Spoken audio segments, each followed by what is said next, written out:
Okay, hello everybody and welcome. It's time for another little non-duality chat. And today we're here with John. Hello, John. Hi, Andrea. Nice to be here. Yeah, nice to have you. How are you today? I'm good, thanks. So, I've been to a couple of your Zooms, but I don't know anything about your history. I know written some books, I didn't read them. So, if you just can start to tell like a little backstory, how you got into non-duality and what happened. Uh-huh. Well, I guess it's a longish story. It's like the story of my life, right? Like how did I get to where I am? Um, I mean, I got interested in meditation sort of stuff when I was quite young, around 19 years old, and sort of came out of the blue. And honestly, I don't know where that impulse sort of came from, but it did. And started reading a lot of books. They sort of were coming my way from different friends who knew about my interest. And so I got heavily into a meditation path, kind of very traditional sort of yoga meditation practice that I did for many years, almost became a monk in my 20s. Didn't do that. And then, my kind of spiritual exploration took a lot of different twists and turns, as many of ours have. And got into more sort of Buddhist mindfulness meditation. I was interested in researching meditation at the time because I just had to go back to school. And at the time, when I got into meditation, I left college. Then when I went back to school, I said, well, I want to study meditation, kind of bring it into the academic world and do research on it. And that was just starting to kind of explode in the world, study of meditation and scientifically. So I got into that whole world and um, because a lot of the study was being done around sort of Buddhist mindfulness meditation, I entered that whole world and was a big part of it for quite a few years, teaching and researching that. And then in around 2000 or so, yeah, I got introduced to somebody kind of in the more Advaita Vedanta sort of non-duality world. I mean, in already in the teachings I'd been studying, all the world's contemplative teachings have a core kind of focus on non-duality, even if it's not explicit. Um, so I was always aware of that, but I wasn't really approaching my explorations from that context. I was approaching my sort of journey as, I'm missing something and I'm on a search for it, basically. And I thought at the time, for the longest time, that meditation was my sort of path to realizing what I imagined I didn't have, essentially.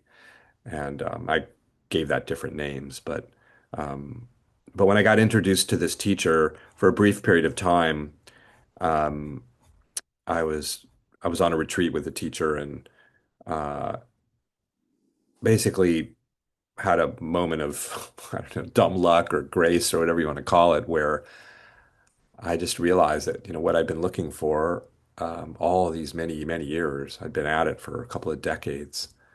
Um, I remember I was during this meditation period on the retreat.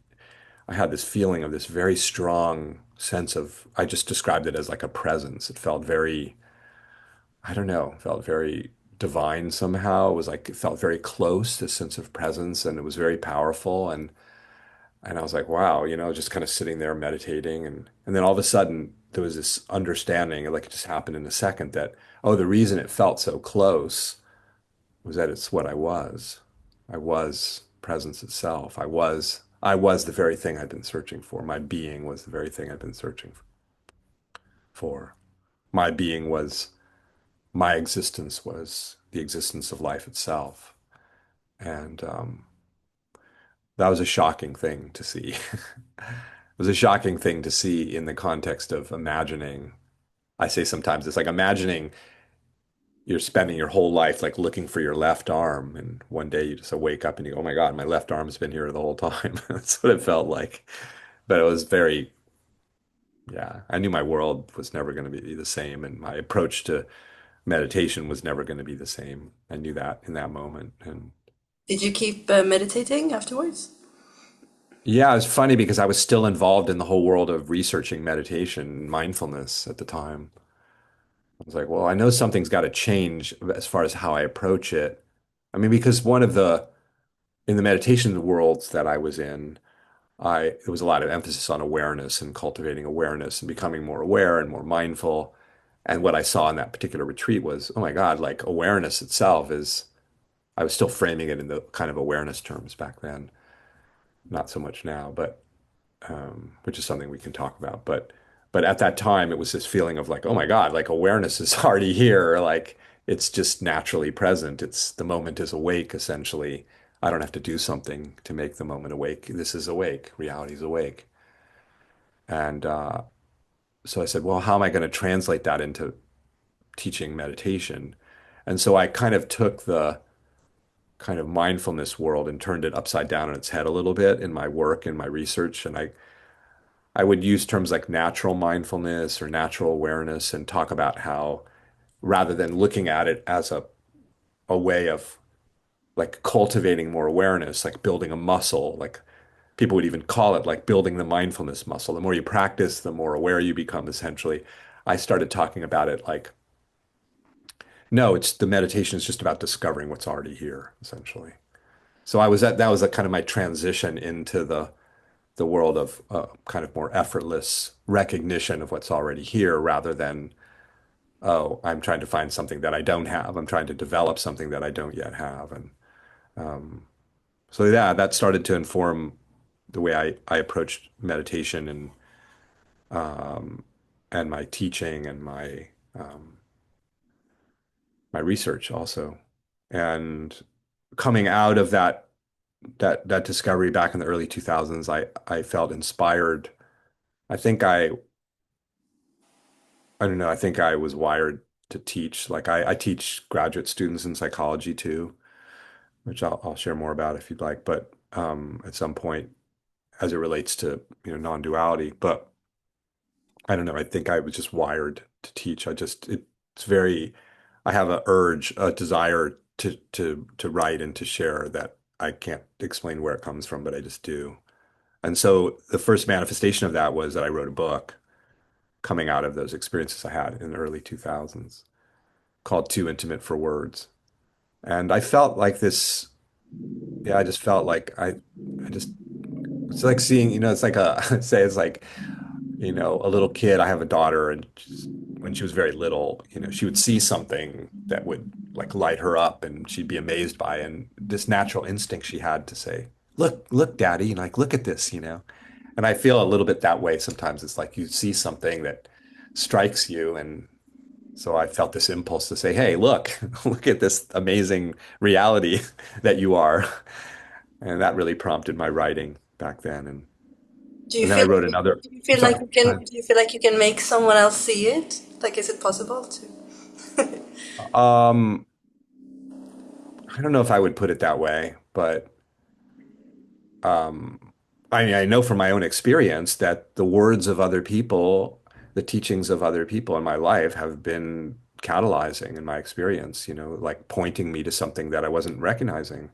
So yeah, I think that Um, yeah, absolutely. I think that even though reality is completely beyond language and concepts and words, which is really central to what I teach, ironically enough, words can evoke that.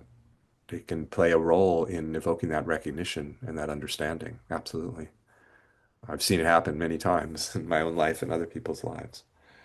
Um, but yeah, so, the journey just continued to unfold. And I mean, since that book, I wrote two more books in 2008 and 2012. And then I wrote a book in 2018 called This Extraordinary Moment. And I don't know, I felt like at that time, I'd always wondered about teaching more, being more public in my sharing, but I think there was some part of me that hesitated. I just kind of quietly did my thing. Every once in a while, I'd give a little talk, but I was sort of writing and,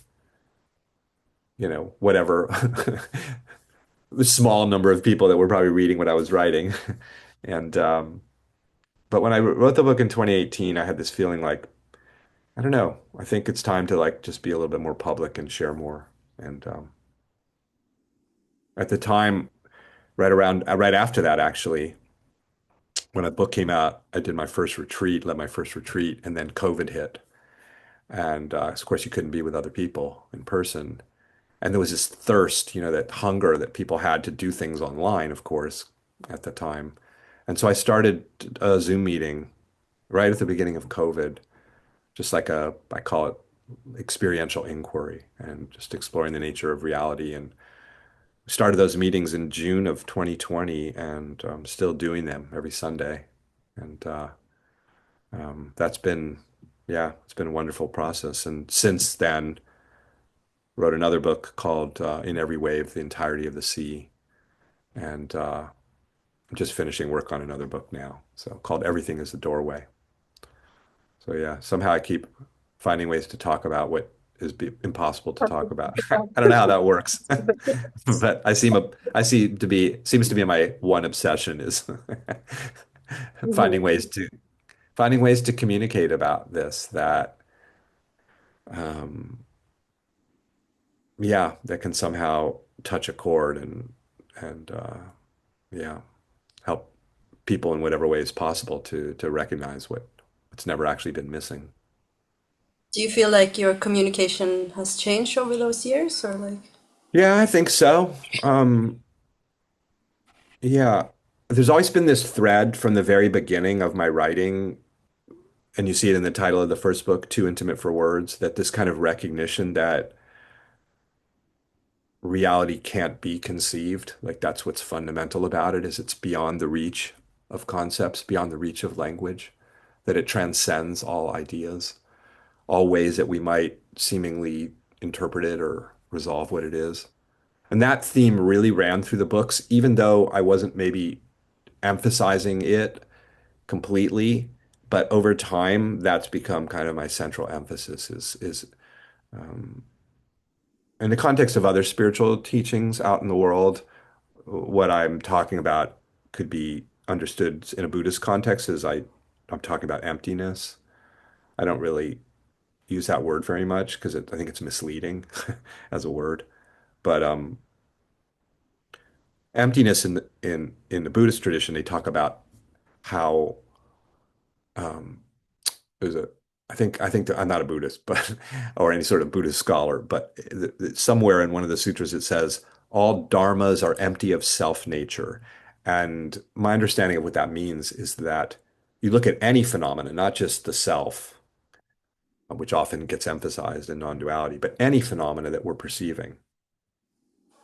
And there's this interesting, amazing, kind of stupefying paradox, which is it seems like we know what things are largely, like we have language to characterize the world around us, our subjective states of mind, right? We have a lot of language to capture it, seemingly. But when you actually look at a phenomena that you think you know what it is because you have a word for it, and you explore what it is, like what you could say, like, what is it made of? Like, what makes fear fear? Like, what is at the bottom of fear if you take that one state of mind? When you really look, you discover something remarkable, which is it's impossible to determine what it is. It's impossible to get to the bottom of what any phenomena is. And that's the basic idea of, again, in the Buddhist tradition, of all these phenomena that seem to be appearing are empty of an identity. They're empty of, you can't find the essence of what anything is because it's infinite. It has no ultimate essence. It's endless. It's an endless infinity. And the discovery of that is freedom. And that's what I'm really talking about. And that and that was not initially how I was writing about it, but it is how I talk and write about it now, essentially. Yeah. Do you like?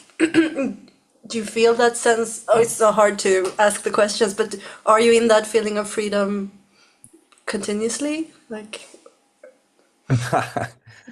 Um, well, it's weird because I mean, one of the things you discover, in fact, it's probably the easiest way to discover the impossibility of determining what anything is that everything that's appearing which is all we have, is what's appearing, all we have to investigate, is dynamic. It's alive, it would seem to be, alive in its ever-changing, ever transforming nature. Like anything that you see that's alive is constantly transforming, right? That's its movement, its motion. And so the question of like, are you always in some state is like, it doesn't compute because no, I'm Didn't even really whatever mean is, like that, but no, like, I know what you mean, but but it is interesting because like we have this idea like we're going to arrive somewhere and we're going to stay there, in spiritual circles, including non-dual ones, that somehow I'm going to arrive at some place and it's always going to be the same. Like, that's not my experience. It's just constantly morphing and constantly, just like right now, I mean, it feels that way. Like it's sort of slip sliding and never really landing anywhere. And okay, that's I guess freedom. maybe the other way to put it is like you never, the kind of contracted feeling, does it still show up sometimes or no? Contractive feeling. Sure. Yeah. Yeah. I mean, the human, I don't know, other people maybe see this differently or experience it differently, but the human like character of John and that's still very intact. I have a human life and the humans that we seem to be also seem to have their particular tendencies, which could include reacting to things or struggling with things or finding certain things difficult or painful or like that's all there. That Hmm. hasn't gone anywhere. Not in my experience. But what's different is that there's a different context for all of that, I guess is how I would put it. That yes, there's this at times frustrated character, let's say, who can suddenly be there and be experienced as, like, oh man, I can't believe that happened, or something like that. And yeah, that's there. And the context is it's there and it's also not there. And the not there is that at the same time that I would say you and I are these seemingly bound, circumscribed mind body organisms, creatures, that we seem to be. Yes, we are that. And we're also much, much more than that. We transcend that at the same time. Like we're utterly beyond that. It's sort of like the old wave and ocean analogy that I use all the time that, you could say, here's this singular reality, this life, this being, and you and I as creatures, emerged out of this singular life as expressions of it, as emanations of it, as wave-like appearances. Like there's the wave of Andrea and the wave of John, and we're quite distinct. We've had different histories, right? We've had different lives. You're a woman, I'm a man. I mean, there's so many ways that the waves are unique, the waves that appear, including the waves of what we call people. So, well, more from one perspective, like to your questions, like, yeah, that wave that feels itself as Andrea, or that feels itself as John, continues to live a life. I continue to live this life. I have the things that I do, the things that I love, the people that I'm in relationship with. Like, that's all there as the dance of the forms of life. And from another perspective, it's like there aren't any waves at all. It's very bizarre. It's like, well, which one of those is true? Are there waves? Are there individuals? Or are there no waves and no individuals? Well, to me, both of those are true in one sense, and that, um, But so but would you say that yeah. there's no difference to your like human life? Oh no, no, no, no. The human life is very different. Yeah, in another way. Yeah, because In what way? because not because if you only have the perspective of being the wave, you have this, you know, sense of it's like you only have access to that perspective in a way. And that perspective is one of great vulnerability, right? The wave could, at any moment, could be crushed by another wave, for example, just like in the ocean. That wave also, as waves, as individuals, we have, sort of what fuels the search is that sense of something's missing, that sense of something's lacking. Like, where is the wholeness that we seem to crave as humans? the well-being, the fullness, the completeness. And um, so that that's not there in the same way, right? Once you realize, once there's an understanding that what's here fundamentally is this wholeness, this completeness, this fullness, the fullness of life. And so, yeah, that tends to change the way, in my experience, that the character seems to be less driven by that sense of lack, of something missing, of something not quite enough. That can still appear, but it's less dominant. It's less, yeah, it's that sense of,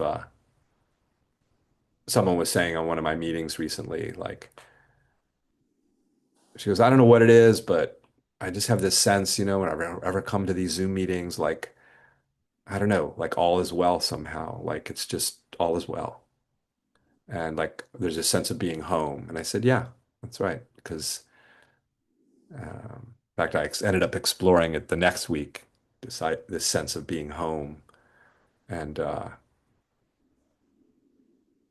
this home of reality, this home of life itself, of existence itself, that is everything. It's the fullness. It's like, so yeah, so that tends to be more of it almost feels like a shift of center of gravity, almost like the shift goes from one of lack and limitation and what's missing, and the center of gravity almost shifts in a kind of way to this feeling of like there's nothing lacking, there's nothing missing, there's this reality that is inclusive of everything. It is everything. And strangely enough, it includes all the characters we seem to be that can Mhm. sometimes feel a sense of lack and something's missing. Like that can still happen for sure. What about things like space and time and things like that? Well, it's similar. It's like I talk about this a lot. It's a matter of perspective. And I don't just mean like conceptual perspective, I mean experiential. On the one hand, there seems to be what we call a flow of time, right? Like that, and it even makes logical sense. Like if there wasn't a kind of flow of time where there was sort of time was kind of stretched out in a way, how could we understand language? Like how could you, I'm speaking these sentences, right, that are happening over time. It's not just like a blip. It's just like a flash. I mean, it is just a flash, but somehow that flash gets stretched out in such a way that you can understand my language, right? Mhm. Or I'm a musician and, a melody happens, over time, doesn't it? It tells a story over time. It's not just a one note happening in this flash instant. But it's really strange because the the listening of a melody or the listening to language being spoken, like it has happening right now, it's never actually happening in history or in the future, right? It's always happening in the there's only this flash, right? So in one sense, and we can see that there's actually from that perspective, there's no time at all. There's no history. Where's history? Well, I can remember my history. I can remember that we've been talking for a while, or that I've seen you in Zoom calls. Like I can conjure that up as memory, but that's always occurring right in this instant, this flash. So this is again the paradox of this is I was saying the paradox of being an individual but not being an individual.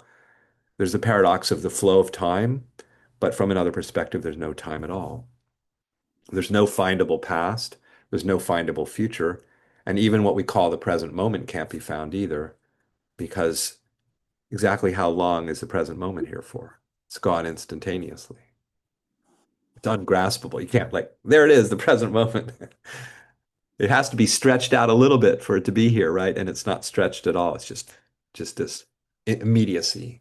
So there's no time, and yet this timeless, transcendental, um, indescribable reality can appear as the flow of time, clearly, right? And same with space. Yes, about space. So from one perspective, I can feel that I'm here there's a sense of being local here, localized here, and it kind of encapsulated in some sense. And you're someone else, and you're over there, right? Visually, even if we were together physically, I would feel like, in one sense, that I was here and I reach out and I touch you over there and you're over there, right? So there's here and then there's there and there's a space between us. And that's one way of thinking about space, right? Dimensionality. And then when you go to what I call the experiential perspective, and I just go to the experience of what I'm calling John being over here and Andrea being over there, and there being a space between us. And I'm now I'm going to go to the experience, not just the concept of that spatial difference and relationship. And I just feel the experience, and it's like the experience doesn't exist in any place. I could say it's here, but I could also say it's there. Like here, this is our classic way we distinguish space, right? Here and there. But everything that I think of as being over there, like you're over there visually, I would say conventionally. But where is that being experienced? It's being experienced here. There's no there. It's just here. And but here again, just like with time not really being stretched out because it's just happening in this instant. The same with space. It can appear as stretched out.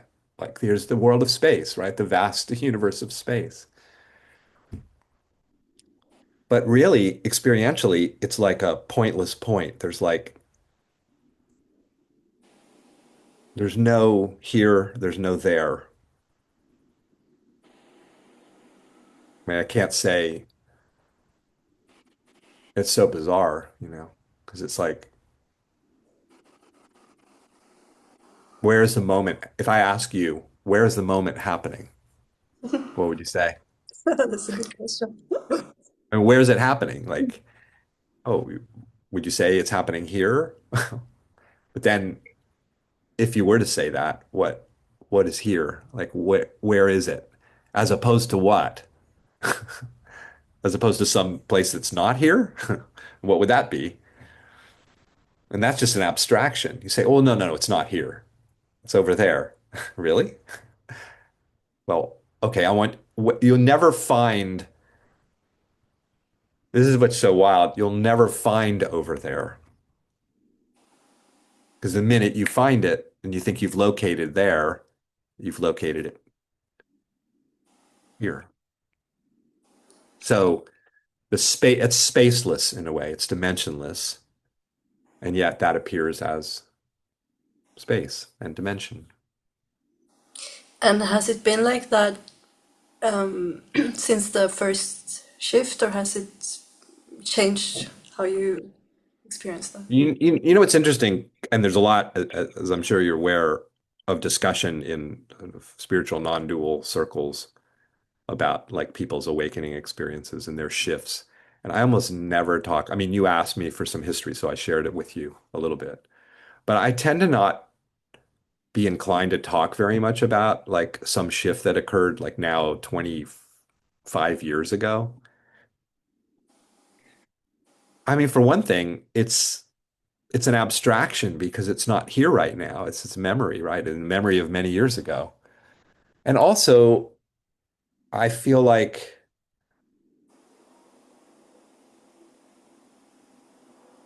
what what can I say? It's like I'm not really interested in what happened. I'm interested in what's happening. And how I like to say, this is the moment of awakening. Mhm. And it's always different. It's always fresh. It never repeats. And so, yeah, I would say my own understanding and the nuances of it and the subtleties of it continues to kind of transform, over time somehow. I guess what I would say is that there is kind of a central understanding that's been a thread running through it all that stayed the same, which is that there's just one thing here, um, that looks like a multiplicity, appears as a multiplicity, but it's one, it's singular. It's one whatever you want to call it. One reality, one life, one existence, one being, one presence. There's no word for it, but that's central to what I talk about and what I write about and feel. Yeah, that's stayed the same. That's beautiful. Yeah, Maybe that's a good place to end it. That's like the everything the everything. Yeah, or the whole thing. yeah. Do you have a YouTube channel, do you? I do. Yeah. Um, And you do the meetings every Sunday, usually. yeah. Yeah, I do a lot of stuff along with writing, and I have a Substack which I enjoy posting on. And I post the first portion of my meetings on Sundays. I Hmm. almost always post those on YouTube. So I have some 200 or 300 videos up on YouTube now. Um, and I also do oftentimes on Tuesdays I host a book group that centers around. It's either been some of my own writings or the writings of a mentor of mine, Peter Brown, who's a wonderful teacher. It's no longer living, but I've done some book groups with a friend of mine around some of his work. That's just his teaching is amazing. And so I've been doing those on Tuesdays for the last few years, quite a bit. And I love doing in-person stuff, but I don't do a lot of it. But occasionally I'll do in-person retreats. I'm doing an in-person retreat in London in June, which I'm looking forward to. Um, So and yeah, I'll put your information in the description, so if people want to find you, yeah. they can find My you. my website's a good place. Like that has a Mhm. lot of what I'm up to and my writings and stuff. Yeah, yeah, That's yeah, perfect. It yeah, was a pleasure talking to you. Nice to meet you. yeah. It's good to talk with you, Andrea. Take care. See you later. Yes, you too. Bye bye.